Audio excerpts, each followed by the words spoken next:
Gênesis, capítulo 15, a partir do verso 1. Depois dessas coisas, a palavra do Senhor veio a Abrão em uma visão. Não tenha medo, Abrão, eu sou o seu escudo, a sua recompensa será muito grande. Abraão, porém, perguntou: ó soberano Senhor, que me dará se continuo sem filhos e o herdeiro da minha casa é Eliezer, de Damasco? Ele acrescentou: veja, tu não me deste descendência, um filho entre os da minha casa será meu herdeiro. Então a palavra do Senhor veio a ele: o seu herdeiro não será esse, aquele que for gerado por você será o seu herdeiro. Levando-o para fora da tenda, disse-lhe: olhe para o céu e conte as estrelas, se é que pode contá-las. Então prosseguiu: assim será a sua descendência. Abraão creu no Senhor, e o Senhor lhe atribuiu isso como justiça. Disse ainda: eu sou o Senhor, que o tirei de Ur dos Caldeus para dar a você a posse dessa terra. Abraão perguntou-lhe: ó soberano Senhor, como posso saber que tomarei posse dela? O Senhor respondeu-lhe: traga-me uma novilha, uma cabra e um carneiro, todos com 3 anos de vida, também uma rolinha e um pombinho. Obrigado. Abraão levou todos esses animais, cortou-os ao meio e colocou cada uma das metades em frente à outra. As aves, porém, ele não cortou. Aves de rapina começaram a descer sobre os cadáveres, mas Abraão as enxotava.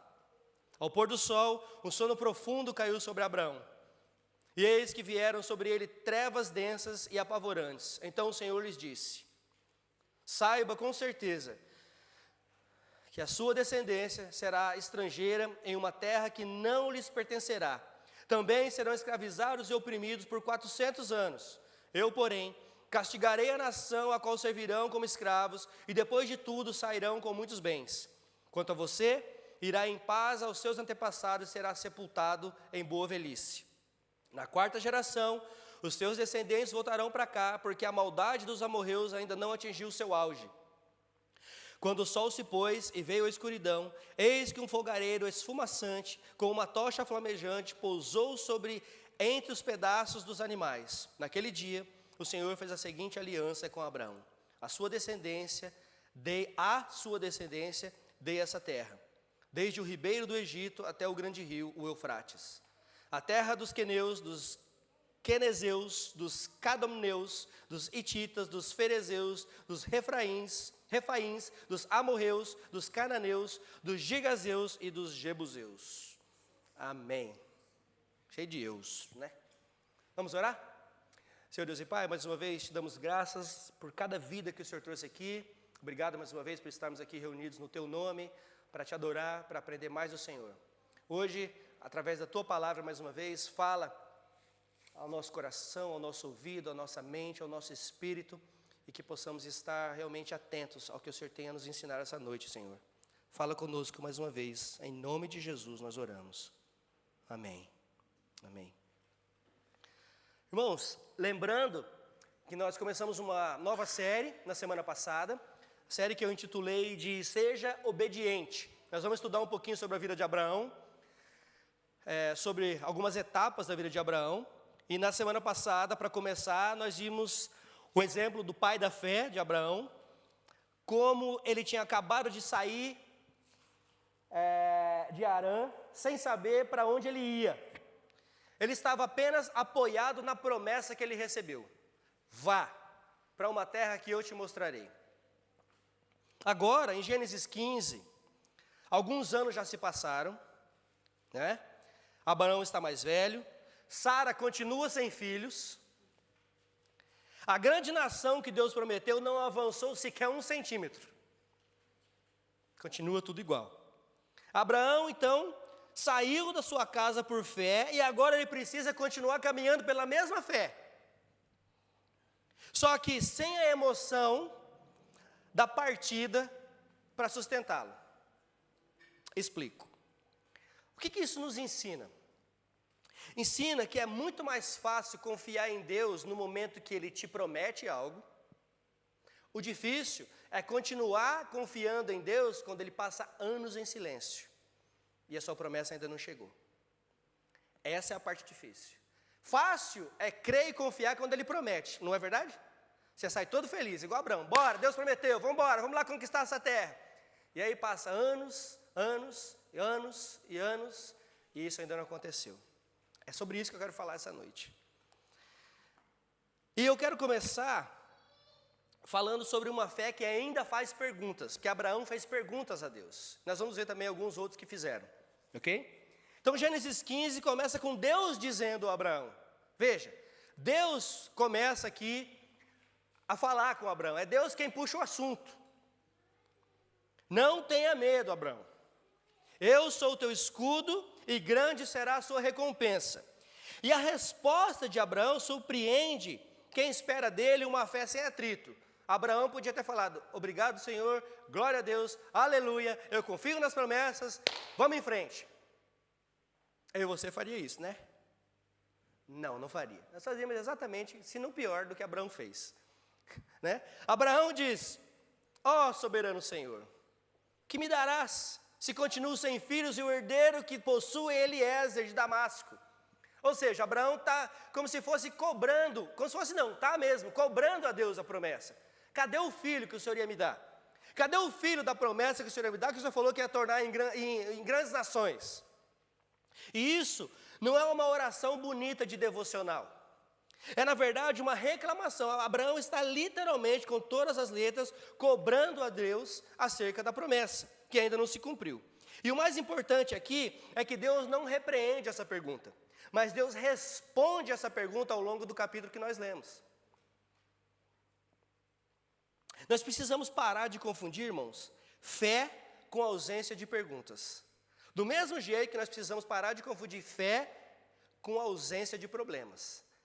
Ok? Eu sei que tem muita gente por aí que fala, que prega, que vem para Jesus que tudo vai ficar maravilhoso. Não, não vai. Pelo contrário, vai piorar. Aos olhos desses que dizem que tudo vai ficar maravilhoso, na verdade vai piorar.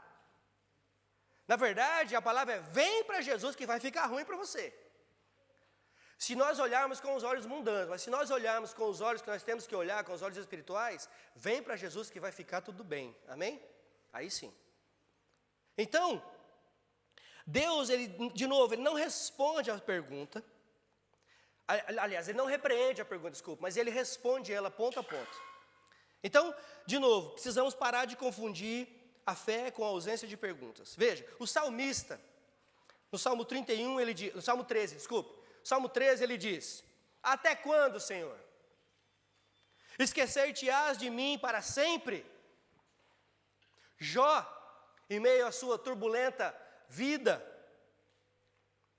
capítulo 13, verso 24 diz, por que escondes o teu rosto e me tens por teu inimigo? Abacuque pergunta, até quando, Senhor? Clamarei e tu não me ouvirás. Por que o Senhor não salva? Jesus, na cruz do Calvário, citou o Salmo 22, em Mateus 27, 46. Ele faz exatamente a pergunta do salmista. Deus meu, por que me desamparaste? Então, irmãos, se a Bíblia tem espaço para esse tipo de oração, talvez a nossa vida também devesse ter. E eu sei que muitas vezes nós temos medo de fazer esse tipo de oração. Nós temos receio de fazer esse tipo de oração. Não me leve a mal e não me entendam mal. Eu não estou dizendo que você tem que dizer para Deus o que Ele tem que fazer.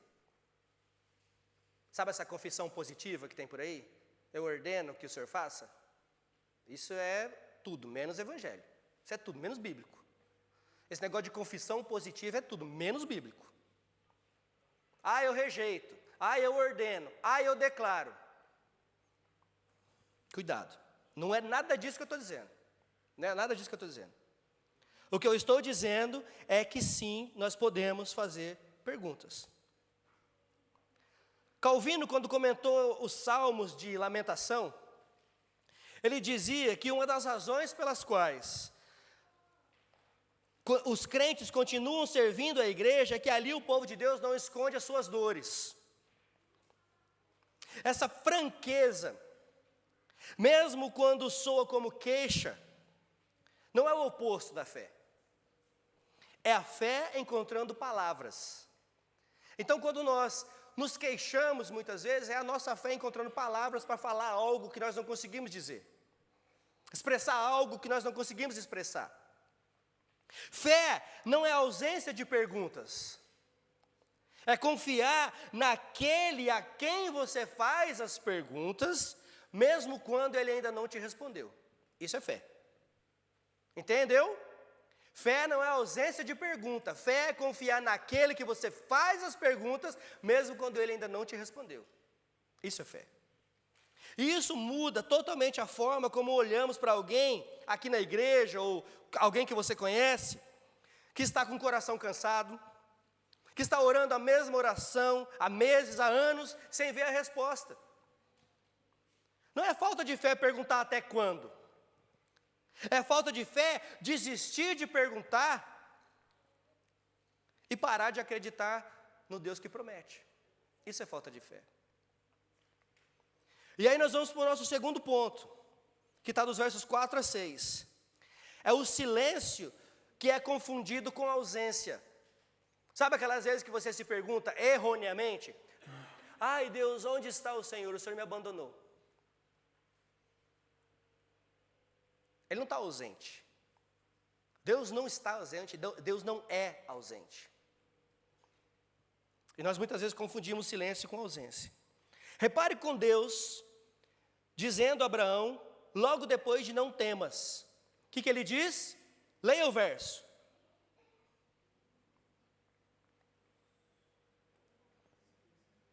Gênesis 13, tá? Não temas, Abraão. Verso 1. Eu sou o seu escudo, a sua recompensa será muito grande. Vocês estão comigo? Gênesis 15. Eu falei 13? Credo, gente, falei, é 15 só. Gênesis 15. Nós estamos falando do Gênesis 15, uai.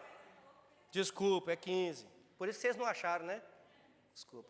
Tá bom. Repete comigo, então. O que Deus falou depois?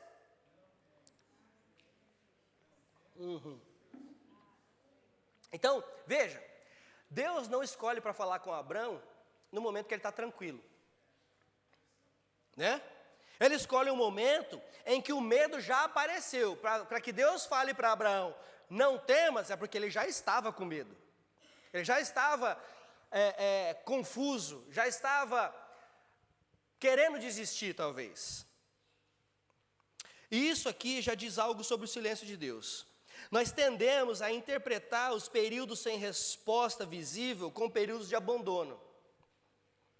Se Deus estivesse mesmo cuidando de mim, nós pensamos, se Deus estivesse mesmo cuidando de mim, eu já teria visto algum sinal.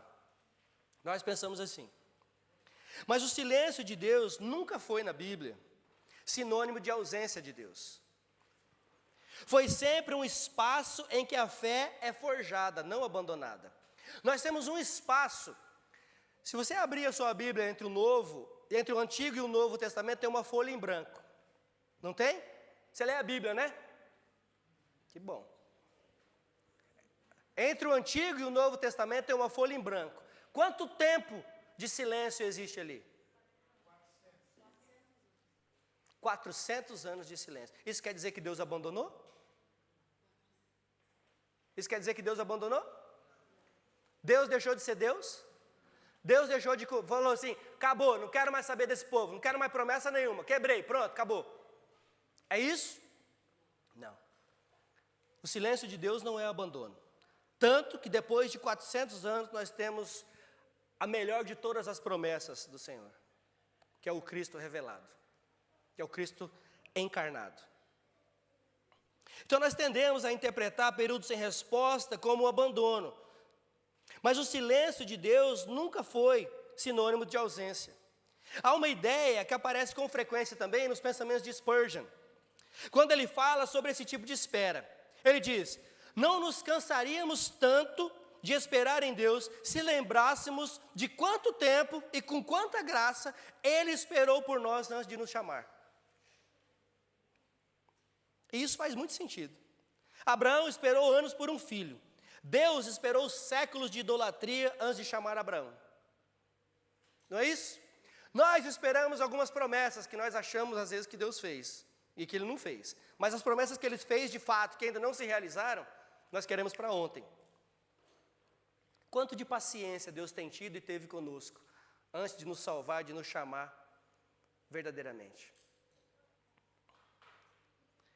Irmãos, isso tem nome concreto para muita gente aqui na igreja. Alguém aqui está esperando, por exemplo, os papéis da imigração, que nunca sai. Nunca sai. Sem saber quanto tempo vai levar. Alguém aqui está esperando um exame, alguém aqui está esperando um diagnóstico de uma cirurgia, diagnóstico, ou esperando uma cirurgia que nunca sai da fila. Alguém aqui está orando há anos pela salvação de um filho, de um esposo, de uma esposa, de um pai, de uma mãe, que continua irredutível. Alguém está esperando um emprego que depois de meses que enviou o currículo, que não recebeu a resposta. Em nenhum desses casos, o silêncio de Deus significa que Ele saiu de cena. Significa, quase sempre, que Ele está trabalhando numa velocidade e num roteiro que não condiz com o nosso. É a vontade dEle, não a minha. Deus responde com aliança, não com pressa. Dos versos 7 a 12, que nós acabamos de ler, nós vamos ver Deus respondendo a Abraão, e parece que até um pouco, se nós não entendermos o contexto disso, parece até um pouco enigmático o que Deus faz. Mas não para aquele povo, não para aquela época, porque Abraão sabia exatamente o que Deus estava fazendo. Deus então, depois da pergunta de Abraão, o que ele faz é a seguinte: ele não apenas repete a promessa, com palavras diferentes, mas ele formaliza um contrato de sangue com Abraão.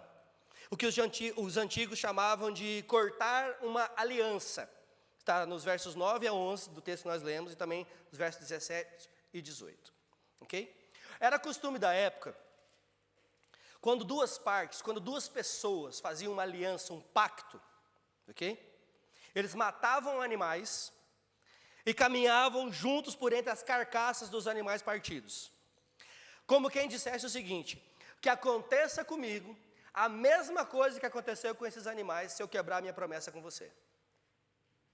Era forte. Era forte. Por isso que a palavra do homem, nessa época, ela não era colocada em xeque. Porque o que o homem falava, ele cumpria. Quando eu era criança, ainda era muito assim. Quem tem mais de 40 aí vai saber o que eu estou falando. Você tem mais de 40, Nete? Sabe o que eu estou falando? Você ia na vendinha da esquina, você chegava lá e falava assim: me dá um pão e um litro de leite. Marca aí para o meu pai. Embora. Marca aí para minha mãe. E embora. Me dá aí um pacote de farinha. E vai embora. Tanto a honestidade de quem vai pagar, quanto a honestidade de quem está vendendo, porque também depois na hora de pagar está tudo lá marcadinho. Ó, você comprou isso, isso, isso, você deve tanto. Era a palavra que valia. Não é? Faz isso hoje. Faz isso hoje. Aqui ainda no interior eu acho muito legal. Se você for bem para o interiorzinho aqui da Inglaterra, você ainda vê umas coisas assim. Você vai passando assim, tem umas fazendas, aí tem uma casinha que tem lá umas caixinhas de ovo. E tem lá uma dúzia de ovo, 5 pounds. Mas não tem ninguém lá. Mas os ovos estão lá. E tem uma caixinha. Você pega o ovo e coloca lá os 5 pounds e vai embora. Falei, faz isso lá no Brasil para você ver uma coisa. Vão levar até a casinha. Vão levar até a casinha. Porque não é mais assim, não é esse costume. Esse é costume de gente de integridade. Desculpe, mas as coisas estão difíceis. Então, quando esse pessoal aqui fazia essa aliança de sangue, literalmente, eles literalmente rasgavam os animais e um olhava para o outro e falava: ó, que aconteça com você o que aconteceu com esses animais se você quebrar sua promessa. É o que Deus está falando com Abraão. Era um juramento dos dois lados. Só que em Gênesis 13, Gênesis 15, as coisas não acontecem assim. Abraão prepara os animais e depois cai num sono profundo, diz o verso 12. Enquanto ele dorme, apenas um braseiro esfumaçante e uma tocha em chamas passam por entre as carcaças. O que isso quer dizer? É uma figura de Deus. Só Deus caminha, Abraão não caminha junto. Só Deus caminha. Abraão nem está desperto para caminhar, ele está dormindo em profundo sono. O que isso nos ensina? Isso não é acidente de narrativa, irmãos. Isso não está aqui por acaso. É a essência do que nós chamamos de aliança da graça. Nessa aliança, Deus assume os dois lados. Ele é quem promete, Ele é quem cumpre, Ele é quem faz. Deus assume os dois lados do compromisso. O que promete é também o que garante que ela vai ser cumprida. Amém? Aquele que promete é aquele também que garante que essa promessa vai ser cumprida. Mesmo estando do outro lado dormindo. Incapaz de produzir nada. Absolutamente nada. Talvez um ronco. Nada. Então você, eu, nós não seguramos a nossa salvação com uma mão enquanto Deus segura com a outra. Ele caminha sozinho por meio das carcaças. Você e eu apenas recebemos. Recebemos. Ou seja, numa aliança comum, as duas partes se comprometem. E as duas podem quebrar o trato. Aqui não. Aqui, apenas Deus se compromete com a aliança que Ele mesmo fez. E Ele nunca quebraria esse trato. Se dependesse de nós cumprir a nossa parte na nossa aliança com Deus, a aliança nunca seria sustentada. Porque nós somos falhos. Ele caminha sozinho, não porque Abraão não teria mais nada a fazer depois, mas porque na origem, a aliança nunca dependeu de Abraão. A aliança sempre dependeu de Deus. A aliança sempre dependeu de Deus. A aliança aqui da graça, ela depende daquele que fez e daquele que cumpre a promessa. Nunca de nós. E depois nós vamos ver que Abraão foi justificado antes da obra. E aí nós remetemos a Efésios capítulo 2. Porque pela fé nós somos salvos por meio da graça, não por obras, para que ninguém se vanglorie. No meio disso tudo, Gênesis 15:6 guarda uma das frases mais importantes de toda a Bíblia. E creu Abraão no Senhor, e isso lhe foi atribuído como? Paulo, falando sobre justificação em Romanos 1, entre o verso 16 e 17, ele diz que o justo viverá pela? Olha Paulo citando aqui Abraão. Isso lhe foi creditado como justiça, e o justo viverá pela fé. Repare na ordem. Abraão não tinha filho, ele ainda não tinha sido circuncidado, isso só vai acontecer no capítulo 17, mas ele já foi justificado pela fé. Então nós vemos aqui que não é a circuncisão que justifica, é a fé. É isso que Paulo rebateu também depois no Novo Testamento. Vocês estão querendo trazer de volta uma coisa que agora não faz mais sentido na salvação. Antes era um sinal, hoje não é mais. Hoje a nossa circuncisão é aqui, é na fé que nós temos em Cristo Jesus, tanto aqui quanto aqui. Você está querendo trazer de volta velhos costumes e a sua velha vida, quando a Bíblia diz que em Cristo nós somos nova criação. Então a ordem aqui, Abraão não tinha filho, ainda não tinha sido circuncidado, ele ainda não tinha feito nada digno de registro, de verdade, ele apenas creu e Deus contou essa fé como justiça. Paulo, de novo, ele vai construir todo o argumento em Romanos 4, sobre esse único verso. Se Abraão foi declarado justo antes de qualquer obra, então a justificação nunca dependeu da nossa obra. Correto? Nem da obra de Abraão. Depende de nós crermos naquele que promete. É a mesma verdade que Sproul ensina e insistia em repetir. Ele dizia: a nossa justiça diante de Deus não é o placar acumulado da nossa obediência. É o crédito de uma promessa que Deus jamais vai deixar de cumprir. Então, o argumento de Paulo em Romanos 4 vai além disso. Ele lembra que Abraão creu, e isso lhe foi contado como justiça antes de ser circuncidado, não depois. Romanos 4, dos versos 9 a 11. Romanos 4, de 9 a 11. Isso, de novo, não é um detalhe cronológico. Paulo era judeu, certo? Paulo era fariseu.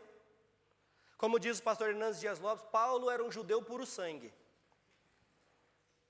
Né? Era um judeu puro sangue. Fariseu, mestre da lei. E Paulo está dizendo que somente em Cristo nós podemos ser justificados. Então não é um detalhe cronológico. O centro do argumento é: se Abraão foi declarado justo antes do sinal que mais tarde separaria o judeu de gentil. Você sabe o que é judeu e o que é gentil, né? Gentil é quem não é judeu. Era assim, era separado.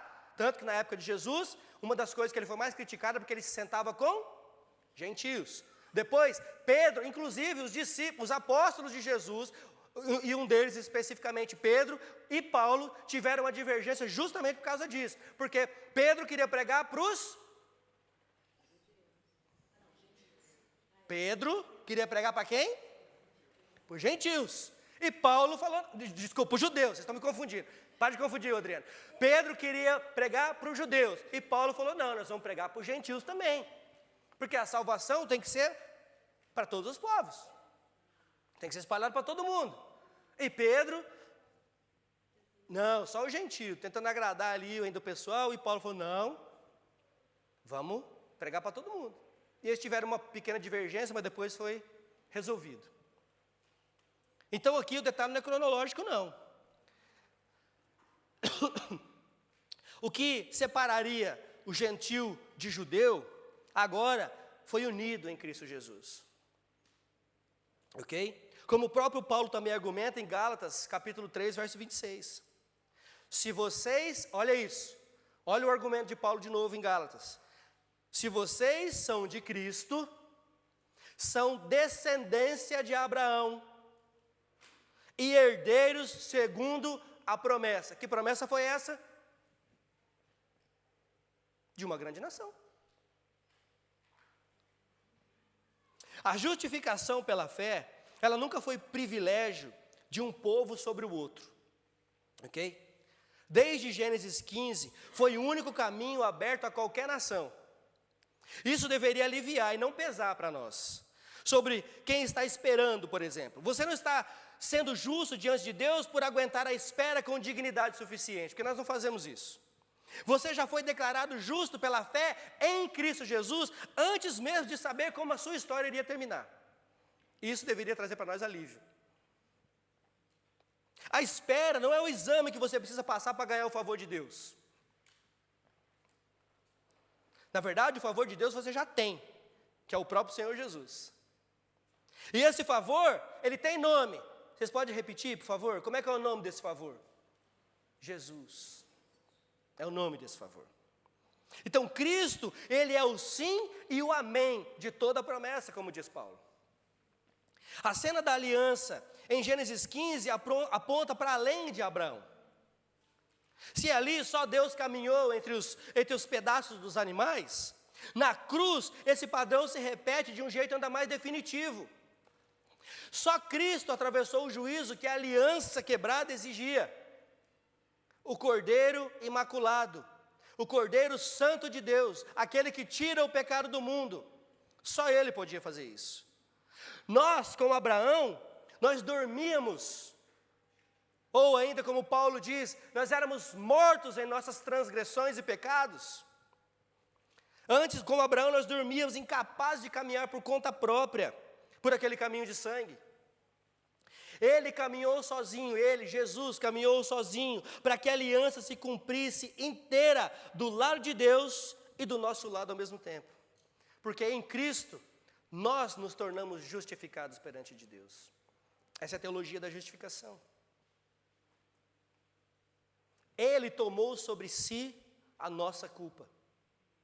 Ele nos justificou.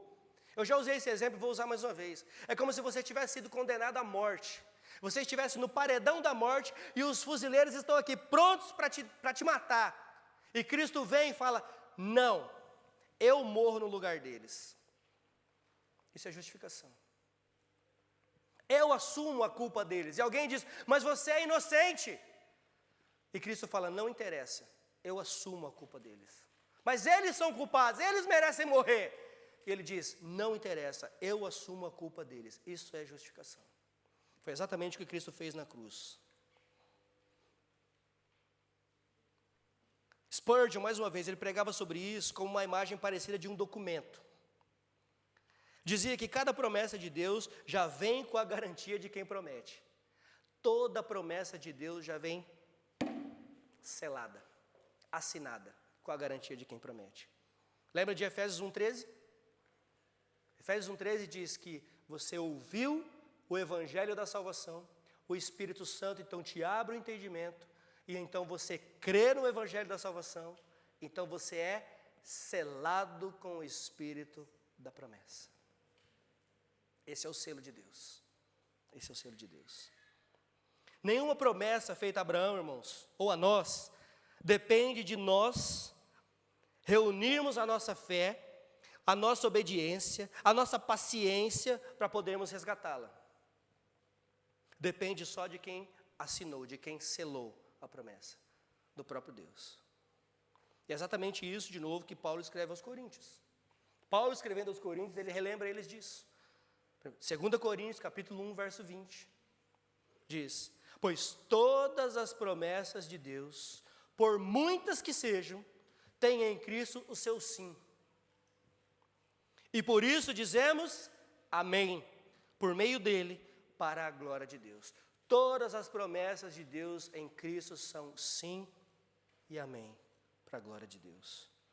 Toda a promessa feita a Abraão em Gênesis 15, filho, terra, descendência, bênçãos sobre nações, ela encontra em Cristo o seu cumprimento final. Todas as nações da terra serão abençoadas por meio de Abraão. Paulo chama Cristo de filho de Abraão. O próprio Cristo, falando sobre ele, diz que viria o filho de Abraão, o descendente de Davi.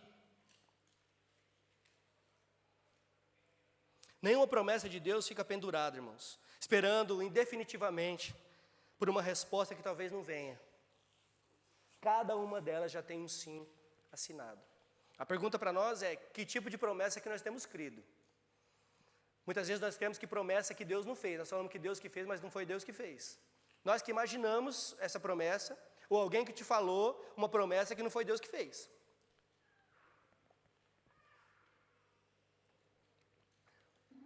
Há muitos anos atrás, quando minha amada esposa, ainda um pouco imatura na fé, nós estávamos tentando engravidar. Tentamos 7 anos, 8 anos. Tentamos engravidar por 8 anos. E logo no começo, quando nós anunciamos que nós estávamos tentando engravidar, tinha uma profetisa que frequentava a igreja. E ela virou para minha esposa e falou assim, não vai demorar para a sua promessa chegar. A Adriana chorou, se emocionou, compartilhou comigo. E eu, cético, como muitas vezes sou, eu disse, amor, nós precisamos tomar cuidado em promessas que não foi Deus que fez. Né? Se eu tivesse me apegado a essa promessa que não foi Deus que fez, até hoje eu estaria frustrado por não ter sido pai. Isso eu estou falando de 18 anos atrás. Se não mais. 18, é porque tem 21 que nós estamos aqui, é uns 18 anos.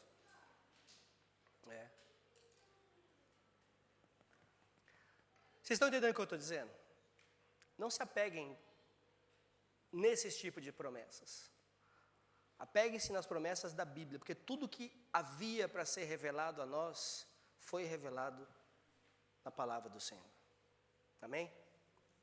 Então não se apegue nessas coisas. Abraão teve que esperar mais alguns anos. E ainda assim cometeria erros tentando apressar o processo da promessa. Mas Deus, em sua infinita misericórdia, ainda fez com que acontecesse. Nós vamos falar sobre isso depois.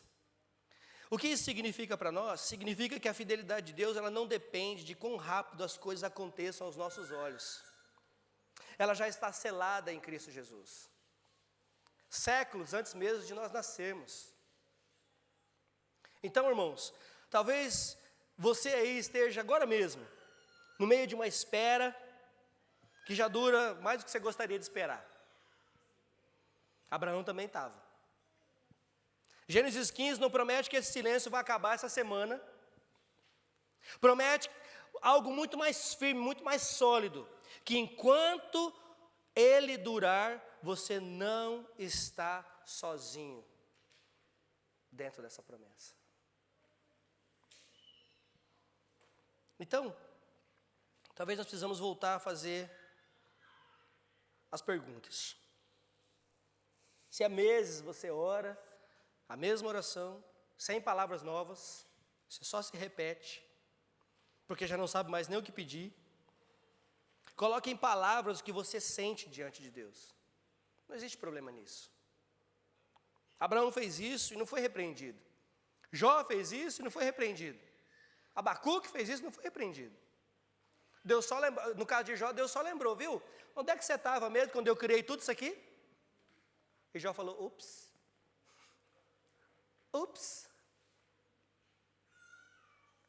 Para Abraão, ele falou, Abraão, quem foi que prometeu? Não fui eu? Então não tenha medo. Só obedeça. Só obedeça. Do mesmo jeito que ele falou para os discípulos, não tenham medo. Eu estou os enviando. Vão, preguem no meu nome. Vocês vão curar, vocês vão orar no meu nome, vocês vão fazer tudo no meu nome. Não tenham medo. E depois, na última comissão que ele nos deu, antes de ascender ao Pai, ele volta para nós, volta para os discípulos e volta para nós e diz, vocês agora vão e ensinem tudo o que eu lhes ensinei. Em Samaria, na Judéia, em Jerusalém, até os confins da terra. E eis que estarei contigo até o final dos tempos. Aquele que nos enviou continua conosco. Continua conosco. Irmãos, resista também à tentação de interpretar o silêncio como resposta. Deus, Ele forja o nosso caráter. Se há meses você ora, se há meses você espera, não desista. Nada disso, nenhuma espera é veredito diante de Deus. Ele está nos moldando, não abandonando. Descanse no que já foi resolvido antes mesmo da sua espera terminar. Você não precisa carregar essa espera como uma prova de fé para Deus te aceitar. Essa parte já foi assinada na cruz, muito antes de nós acertarmos algo. Ela não depende de como está essa semana específica para nós. Tem semana que nós estamos alegres, tem semana que nós estamos felizes, tem semana que nós estamos para baixo, estamos aborrecidos. Tem dia que você acorda de manhã perguntando por que não morreu de noite. É assim mesmo, a vida é assim. Nós somos assim.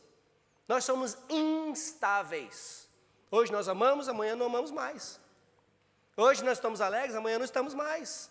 E a vida como um todo, ela é instável. Hoje você tem, amanhã você não tem. Hoje está bom, amanhã está ruim. Hoje tem guerra, amanhã não tem guerra, amanhã, depois da manhã já tem de novo. O mundo é instável, mas as promessas de Deus não. O Senhor Jesus não é instável, Ele é perfeito. E Ele cumpre aquilo que Ele promete. Então nós não precisamos carregar isso sozinhos. Nós podemos depositar isso nos pés do Senhor. E crer que é Ele quem toma conta de tudo. Se Deus caminhou por entre as carcaças em Gênesis 15, só Cristo caminhou sozinho até a cruz, irmãos. Cristo caminhou sozinho até a cruz. Você não precisa carregar essa aliança nas próprias costas, você só precisa continuar andando na direção daquele que já caminhou por você. Segui-lo. Segui-lo. O nosso papel não é ficar só reclamando, por que ainda não aconteceu, por que está levando tanto tempo. O nosso papel é crer e sermos obedientes. O que tem tirado o seu sono? Responda para você mesmo, o que tem tirado o seu sono? Fora o calor. Tá difícil de dormir, não tá? Mas o que tem tirado o seu sono? Ore a respeito. Pergunte a Deus. Fale com Deus. Não tem problema falar com Deus. Não tem problema perguntar a Deus. O problema é quando você deixa de crer no Deus que você pergunta. Quando a espera acaba se tornando uma espécie de abandono de Deus. E aí nós nos voltamos contra Deus.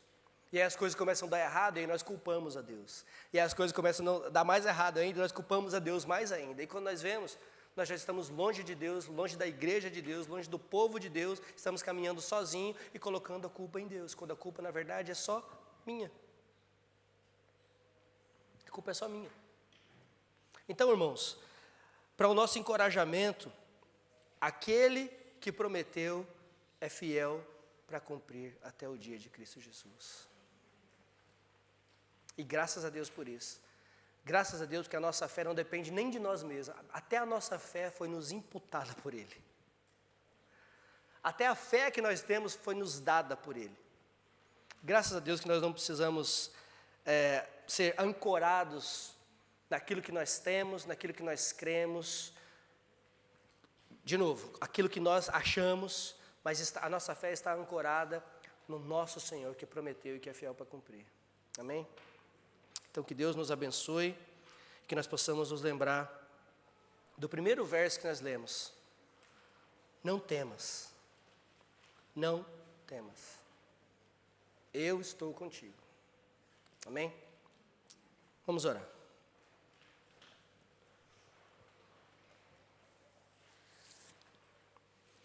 Senhor Deus e Pai, mais uma vez, diante do Senhor, nós colocamos as nossas fraquezas, as perguntas, Senhor, que muitas vezes nem saem da nossa boca, mas o Senhor conhece o mais íntimo do nosso ser, o mais íntimo do nosso coração. Muitas vezes nós não temos coragem nem de expressar aquilo que sentimos, mas, Senhor, nós colocamos tudo isso diante do Senhor.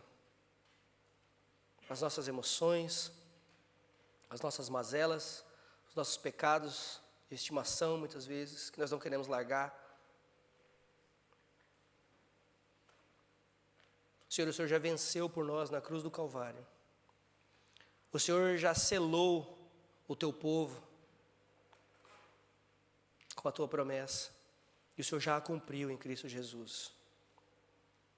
Senhor, como nós cantamos aqui hoje, nós esperamos pelo Cordeiro imaculado, aquele que virá, aquele que prometeu que voltaria e que vai voltar.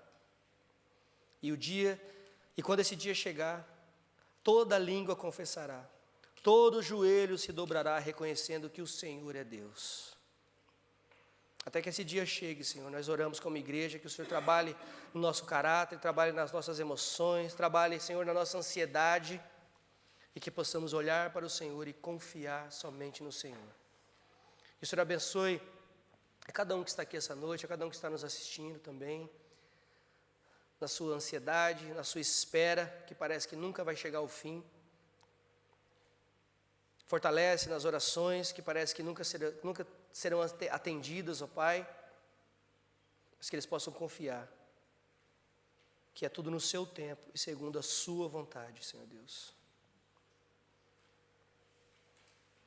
Pai, fortalece a nossa fé, a cada dia nós te pedimos, trabalha na nossa fé, trabalha no nosso entendimento do momento de espera, que nunca tenhamos isso como o abandono do Senhor, mas sim como o Senhor trabalhando na nossa vida, Senhor Deus, para nos trazer maturidade e que possamos sempre glorificar o Teu nome, Senhor Deus.